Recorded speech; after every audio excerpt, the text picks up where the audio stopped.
एक बार बुद्ध एक गांव से गुजर रहे थे। उस गांव के लोग उन्हें पसंद नहीं करते थे। उन लोगों ने बुद्ध को घेर लिया और उन्हें बुरा भला कहने लगे। गांव वालों का सरदार सबसे ज्यादा नाराज था।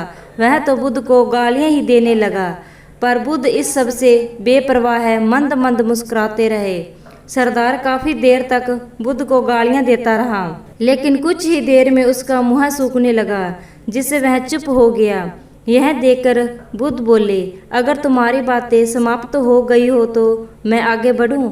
मुझे आगे वाले गांव में जाना है, वहां के लोग मेरी प्रतीक्षा कर रहे होंगे। यह देखकर गांव का एक व्यक्ति बोला, हम लोग तुम्हारा अपमान कर रहे हैं, तुम्हें गालियां दे रहे हैं, लेकिन इसका जवाब देने के बजाय मुस्कुरा रहे हो।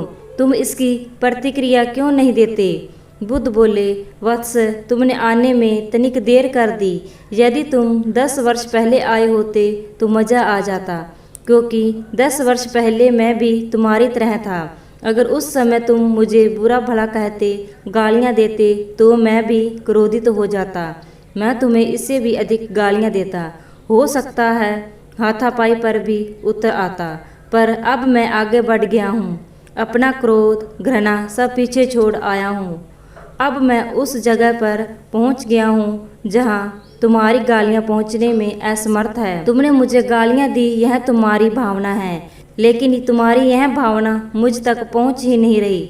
मैं इससे आवेशित नहीं होऊंगा। जब मैं इसमें भागीदार हो जाऊंगा, जब मैं इन्हें स्वीकार कर लूंगा, लेकिन मैं तो तुम्हारी इस क्रिया से निरपेक्ष हूँ, इससे बहुत दूर हूँ, इसलिए मैं अब भी पहले की तरह शांत हूँ। यह सुनकर सरदार बोला, अरे ऐसे कैसे?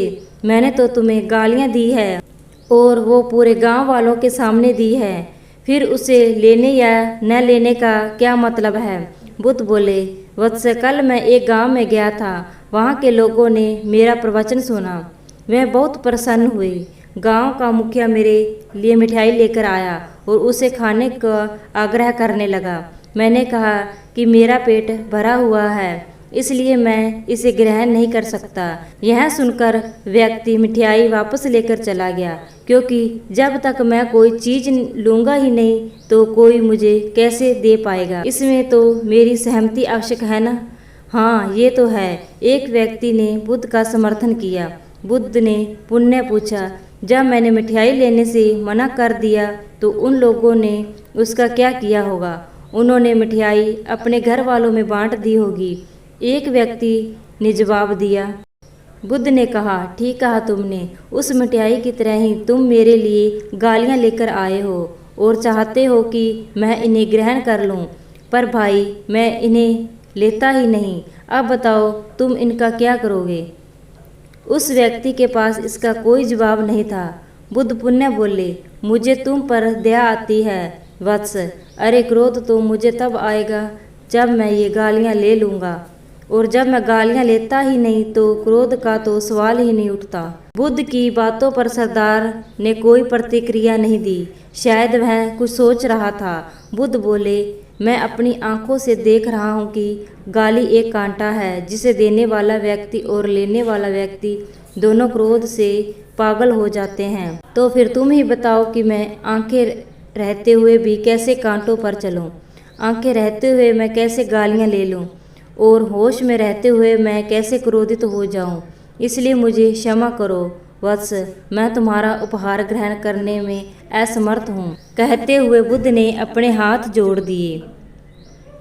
बुद्ध की बातें सुनकर सरदार लज्जित हो गया। उसकी आंखें छलछला आई। उसने कुछ कहना चाहा, पर उसके होठों ने जवाब दे दिया, और जब उससे रहा नहीं गया तो वह बुद्ध के चरणों में गिर पड़ा। दोस्तों, हम में से ज़्यादातर लोग यही समझते हैं कि हमारे दुखों का कारण कोई दूसरा व्यक्ति है। अगर जब हम ऐसा मानते हैं तो हम अपने स्वयं निरंतर की कमी और अक्षमताओं को अनदेखा कर रहे होते हैं। वास्तव में ये हम पर निर्भर करता है कि हम दूसरों के द्वारा प्रदान की गई नकारात्मकता को स्वीकार करते हैं या नहीं।